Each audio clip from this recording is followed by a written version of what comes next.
Hello student, welcome back. Previous lecture में हमने अभी तक एसर्जन रीजन स्टार्ट किया था, क्लास 10th। ठीक है, चैप्टर 1 लिया हुआ है। Chapter 1 real number. Chapter 1 real number, इसके हमने लोग एसर्जन रीजन स्टार्ट किए हुए हैं और 5 एसर्जन रीजन ऑलरेडी कंप्लीटेड। 1 to 5 हमने प्रीवियस लेक्चर में कंप्लीट कर लिए थे। नेक्स्ट क्वेश्चन नंबर 6 से स्टार्ट करते हैं। Let's see question number 6। तो यहाँ पे जितने भी ले रहा हूँ, these are the most important question है, तो बी केयरफुल, अच्छे से आप समझें। और आपने अगर चैनल सब्सक्राइब नहीं किया है तो प्लीज़ सब्सक्राइब करें, सो दैट आपको जो वीडियोज हैं वो ऑन टाइम पर मिलते रहें।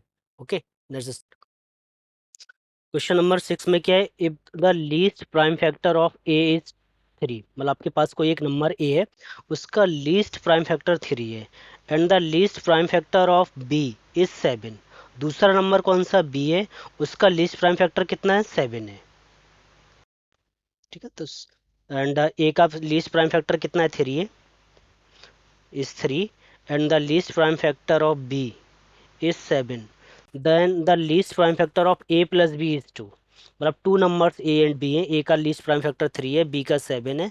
देन आपको ए प्लस बी का लीस्ट प्राइम फैक्टर चेक करना है कितना आएगा।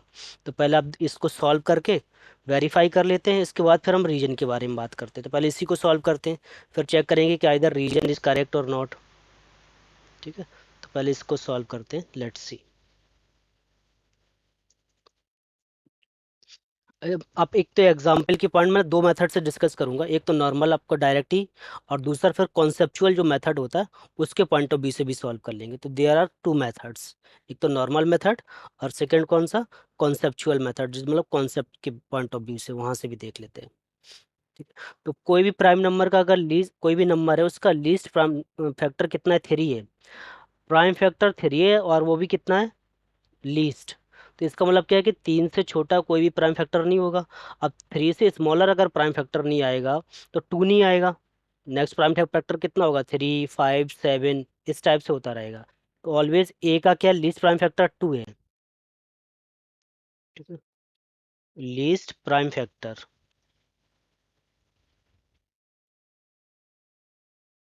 Of A is 3। Least prime factor 3 है, इसका मीनिंग क्या है कि एक ऐसा नंबर है, ऑड नंबर है। देयरफॉर ए क्या है, A is odd. A odd है तो आप A is equal to 3 let कर सकते हो। हमने ऐसे लेट कर लिया कि let A is equal to कितना, 3 है। Got it. नेक्स्ट बी क्या है, नेक्स्ट नंबर कौन सा बी है, उसने कहा कि बी का भी लीस्ट प्राइम फैक्टर कितना है, 7 है, and the least prime factor of B is 7। जो सेकंड नंबर बी है उसका प्राइम फैक्टर कितना है, 7 है। Let me show your questions, मैं आपको क्वेश्चन शो कर दूं, ये देखो, and the least prime factor of B is 7। तो बी का लीस्ट प्राइम फैक्टर कितना है, 7 है। तो देयरफॉर बी भी कैसा होगा, ऑड नंबर होगा। B is also odd. तो देयरफॉर आप बी को क्या ऐड कर सकते हो, बी इज इक्वल टू 7। अब आपने अगर ए प्लस बी निकाला, यहाँ से देखो, ए प्लस बी, तो ए प्लस बी कितना आ रहा है, 3 प्लस 7 दैट इज कितना आ रहा है, 10 आ रहा है। अब 10 के अगर फैक्टर्स निकालोगे तो ऐसे आएंगे 1, 2, 5। इस केस में जो लीस्ट प्राइम फैक्टर ऑफ 10 आ रहा है वो कितना आ रहा है, 2 आ रहा है। Least prime factor of 10 is 2, कितना आ रहा है, 2 आ रहा है। तो उसने बोला 2 है ए प्लस बी का लीस्ट प्राइम फैक्टर, तो this is correct. And reason में क्या बोला कि the least prime factor of a even number is 2। कोई भी अगर आप इवन नंबर लोगे उसके प्राइम फैक्टर्स निकालोगे, उसमें जो उसका स्मॉलेस्ट प्राइम फैक्टर आएगा वो 2 ही आएगा। कोई भी इवन नंबर ले लो, जैसे आपने 20 ले लिया, फैक्टर निकाले 2 × 2 × 5, तो लीस्ट प्राइम फैक्टर कितना आ रहा है, 2 ही आ रहा है। तो रीजन भी अपने आप में भी क्या है, करेक्ट है। इसका मतलब कि असर्जन भी करेक्ट है, रीजन भी करेक्ट है। अब आपको ये चेक करना है कि आपके पास जो रीजन है वो असर्जन को एक्सप्लेन कर रहा है या नहीं कर रहा है। तो यहाँ पे जो हमने 10 का प्राइम फैक्टर निकाला था, लीस्ट प्राइम फैक्टर, वो कितना आया था, 2 आया था।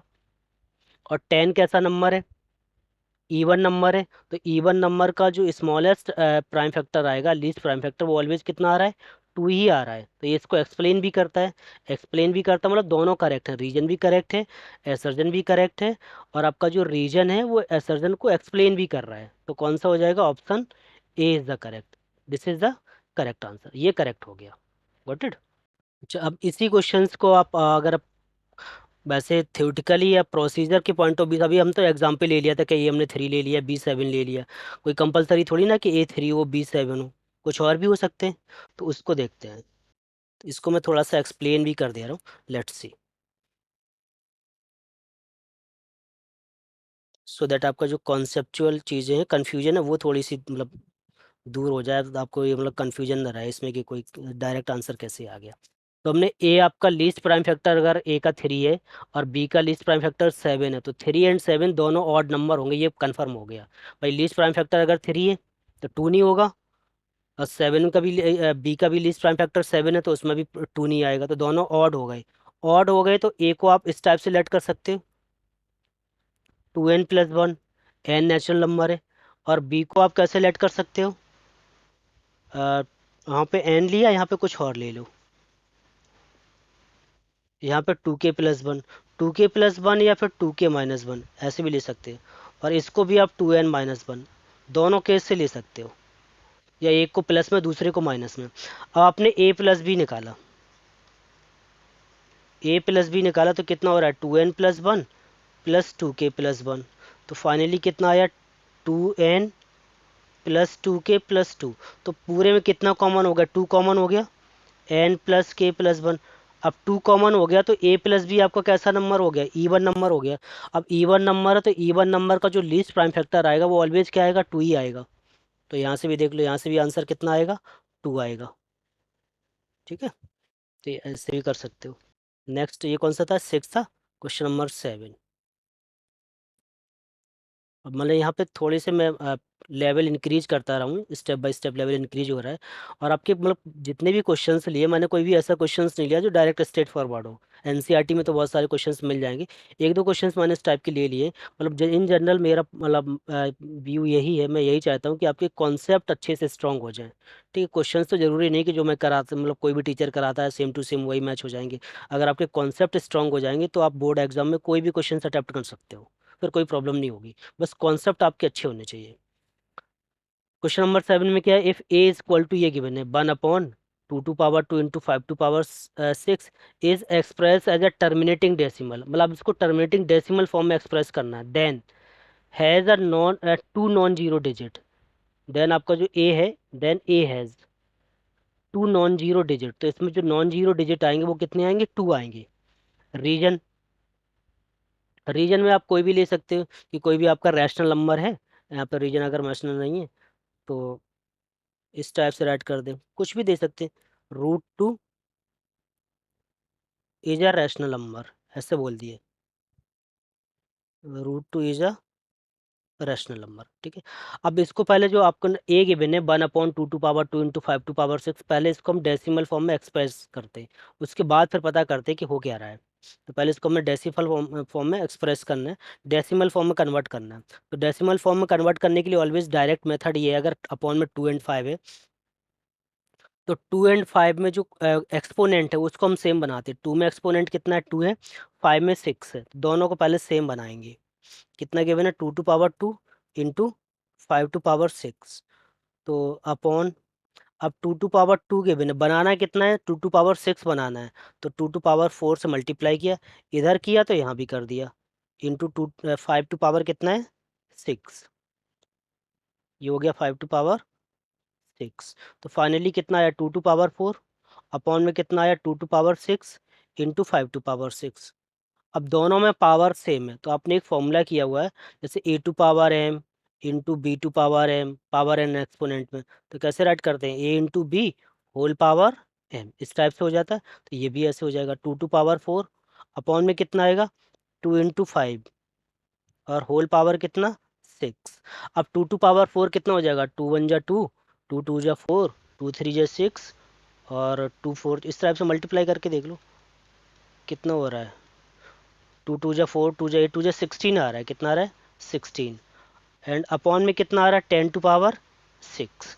इसका मीनिंग क्या है कि आप 6 डिजिट के बाद आपको डेसिमल लगाना है, तो 2 डिजिट तो ये हो गए, 4 और चाहिए, 1 2 3 4, और यहाँ पे पॉइंट आ जाएगा। ये उसका हो गया डेसिमल एक्सपेंशन, डेसिमल एक्सपेंशन आ गया। अब इसमें नॉन जीरो डिजिट कितने हैं, 1 एंड 6, तो कितने नॉन जीरो डिजिट हैं, 2 ही डिजिट हैं, तो दिस इज करेक्ट। इसका मतलब आपका जो असर्जन है that is correct. Non zero digit कितने आ गए, 2 आ गए। रीजन क्या है, √2 इज रैशनल नंबर, √2 को क्या बोला, रैशनल नंबर बोला है, तो ये तो डायरेक्टली दिख रहा है इनकरेक्ट है, एक्सप्लेन भी नहीं कर रहा है, तो आपका असर्जन करेक्ट है बस। तो ऑप्शन सी में क्या गिवन है, assertion is correct. Option C में देखो assertion is correct but reason is incorrect, तो option C is the correct choice, इसको आप टिक कर देंगे। ओके, नेक्स्ट क्वेश्चन नंबर 8, उसमें दिया था assertion the sum of numbers this and this is 141/99।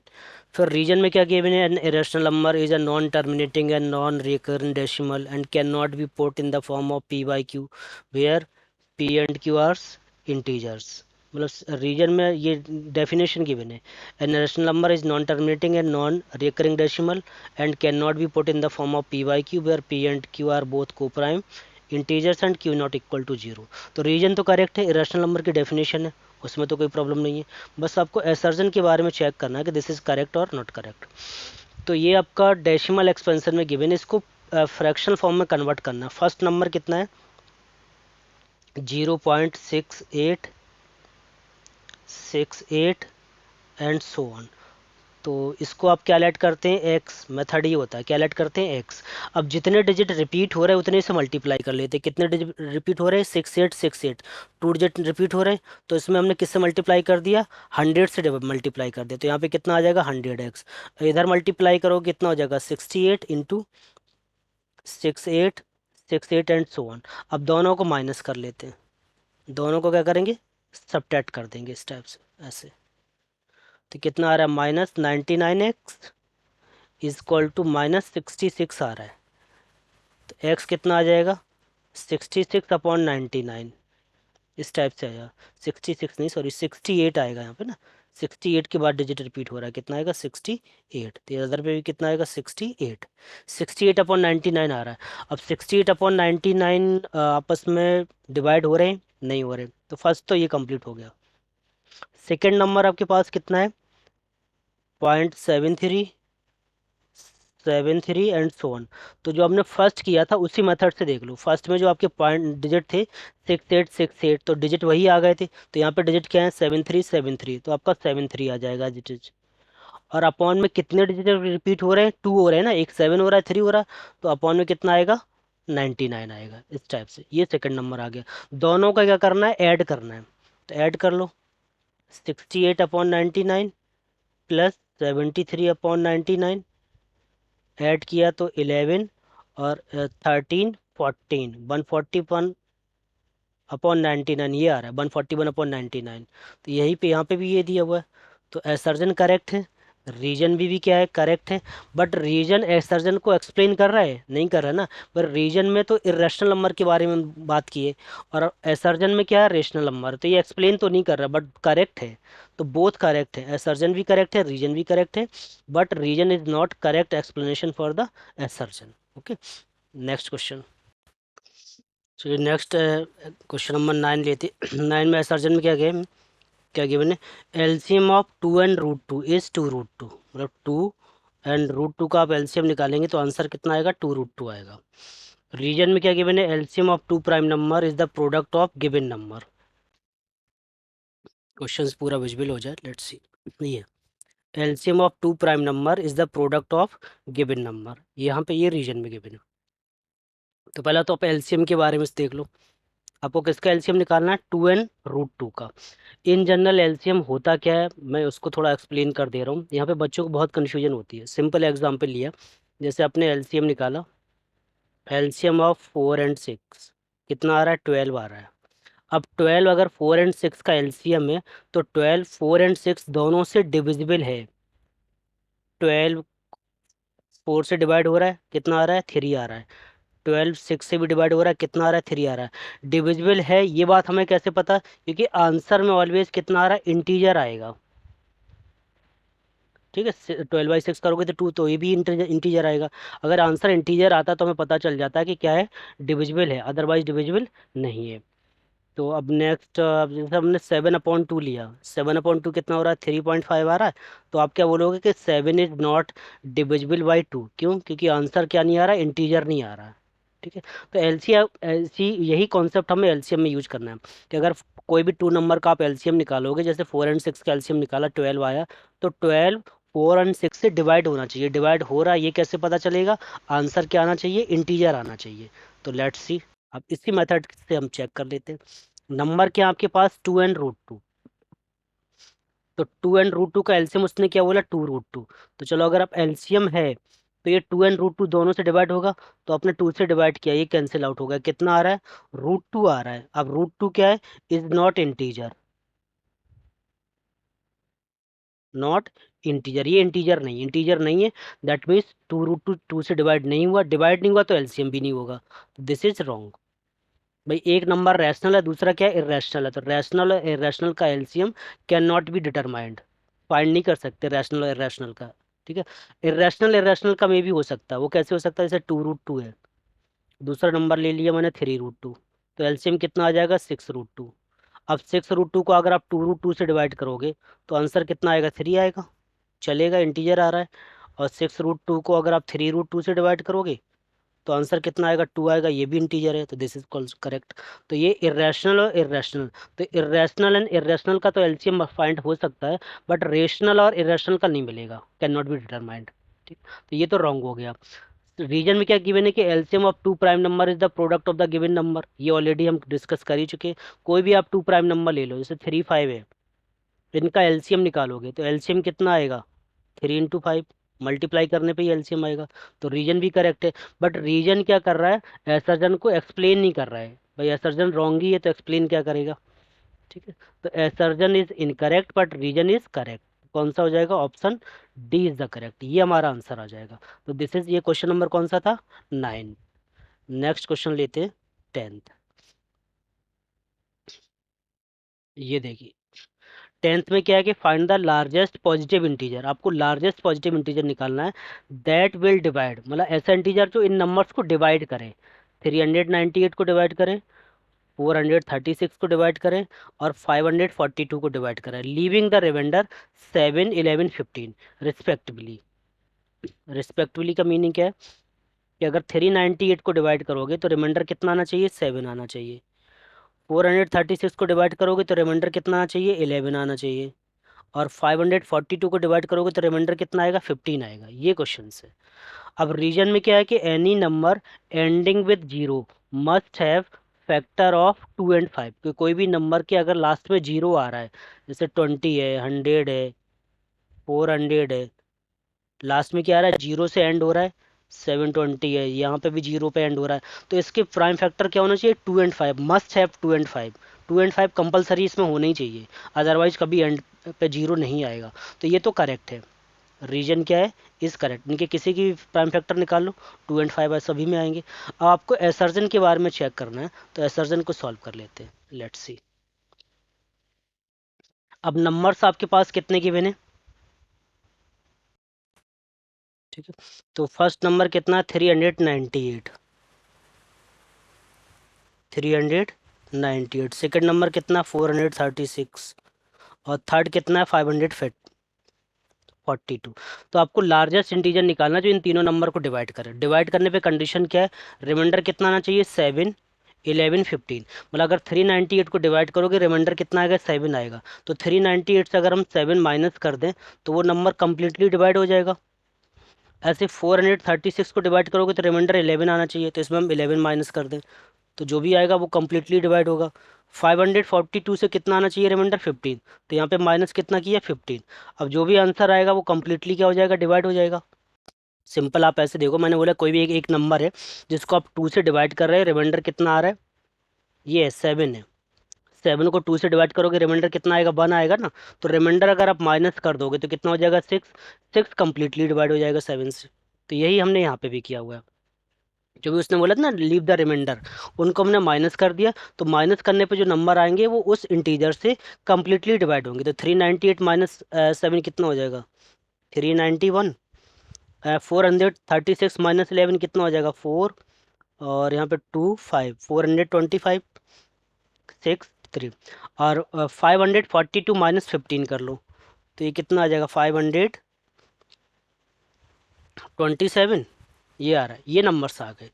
Add करके देख लो, 15 + 7 कितना हुआ 7, 7 + 5 कितना हुआ 12, 342, ये आ रहा है। ठीक है, तो अब आपको ऐसा नंबर्स फाइंड करना है जो 391, 425 और 527 को कम्प्लीटली डिवाइड करो और लार्जेस्ट हो, मतलब इन नंबर्स को वो डिवाइड कर रहा हो, डिवाइड कर रहा होगा। ऐसा क्या होगा, जैसे कोई भी नंबर ले लिया, मैंने लिया 4, यहाँ से आपको क्लियर हो जाएगा 12 और 20, 4 को मैं रिप्लेस कर दे रहा हूँ, यहाँ पे 8 ले लिया। अब मैंने बोला कि फाइंड द लार्जेस्ट इंटीजर जो 8, 12 और 20 को डिवाइड कर दे, तो क्या निकालोगे इन तीनों का HCF, हाईएस्ट कॉमन फैक्टर। तो यहाँ पे भी इन तीनों का क्या निकालना है, HCF निकालना है। HCF निकालने के बहुत सारे मेथड है। ठीक है, तो कितना 391 और 425, 527, अब इसको डिवाइड कर लो। अच्छा, यहाँ पर रीजन में वो नहीं दिया है, आंसर है द लार्जेस्ट नंबर, इसको क्या कर देते हैं, लार्जेस्ट नंबर कर देते, और यहाँ पे आंसर राइट कर देते, रिस्पेक्टिवली इज 17 आएगा, 17 और 23 दोनों में से कोई एक आएगा, अभी पता चल जाएगा। ठीक है, तो आप ये देखो, ये तीनों किससे डिवाइड हो रहा है, जैसे 391 है, 391 17 से डिवाइड हो रहा है, 17 1 जा 17, 17 2 जा कितना हुआ 34, 5 17 से डिवाइड हो रहा है, यस। तो 17 2 जा कितना हुआ 34, फिर 17 3 जा 51 डिवाइड हो गया। अब 525 को डिवाइड करो 425 को, तो 17 कितना हो जाएगा, 17 2 जा ही पे होगा, 34 8 आ रहा है, 85 17 5 जा 85, यहाँ से भी हुआ, फिर 17 3 और 1 आ रहा है, इस टाइप से हो रहा है। अब ये तीनों नंबर किसी से डिवाइड नहीं हो रहा है, तो HCF कितना हुआ 7 ही हुआ, सॉरी 17, कितना हुआ 17, और यहाँ पे भी कितना है 17 है। एक बार क्वेश्चंस को मैं क्लियर कर दूं, ये देख, उसने बोला कि the largest positive integer that will divide the number इतने एंड इतने leaving remainder 7, 11 and 15 respectively is 17, मतलब वो इंटीजर कितना है 17 है, तो आपका आंसर भी कितना आ रहा है 17 आ रहा है, दैट मीन्स असर्जन क्या है, करेक्ट है। अब रीजन के बारे में देखते हैं, रीजन में क्या गिवन है कि any number ending with 0 must have factor 2 and 5, तो this is also correct, already explain कर दिया। बट ये जो रीजन है वो असर्जन में यूज नहीं हो रहा है कहीं पे भी, जब हमने सॉल्व किया हुआ है असर्जन पे, तो ये वाला पॉइंट कहीं पे यूज नहीं हो रहा है। यूज नहीं हो रहा है इसका मतलब क्या है कि रीजन एक्सर्जन को एक्सप्लेन नहीं कर रहा है, करेक्ट है बट एक्सप्लेन नहीं करेगा, तो कौन सा हो जाएगा B, both are correct but reason is not correct explanation for the assertion, तो ऑप्शन बी हो जाएगा यहाँ पे। ठीक है, तो ये हमने क्वेश्चंस असर्जन एंड रीजन के किए हुए हैं। अब इसके बाद हम लोग फिर करेंगे केस स्टडी। केस स्टडी के भी मैं 2 असाइनमेंट लूँगा, एटलीस्ट 2 और 3 केस स्टडी कंप्लीट करेंगे। तो मतलब मैंने चैप्टर वाइज स्टार्ट किया हुआ फॉर क्लास 10th टर्म 1 के लिए, पहले MCQ assignment, assertion reason and case study. उसके बाद फिर लास्ट में आप सोर्स इंटीग्रेटेड बेस क्वेश्चंस आएंगे, मतलब थोड़े से जो डिफ़िकल्टी लेवल के होते हैं हायर स्टैंडर्ड के, उनको लेंगे। ठीक है, तो आप अगर इनको फॉलो करते रहोगे तो बहुत सारी चीज़ें आपकी क्लियर हो जाएंगी और वो आपके कॉन्सेप्ट अच्छे से स्ट्रांग हो जाएंगे। इससे बाहर इस मतलब जिस टाइप के मैं क्वेश्चंस कराता हूँ, these are the most important questions, और इससे बाहर नहीं आएंगे। वन मोर थिंग, अगर आपने चैनल सब्सक्राइब नहीं किया है तो प्लीज़ सब्सक्राइब करें और नोटिफिकेशन भी ऑन कर दें, अपने फ्रेंड्स के साथ भी शेयर करें। Thank you.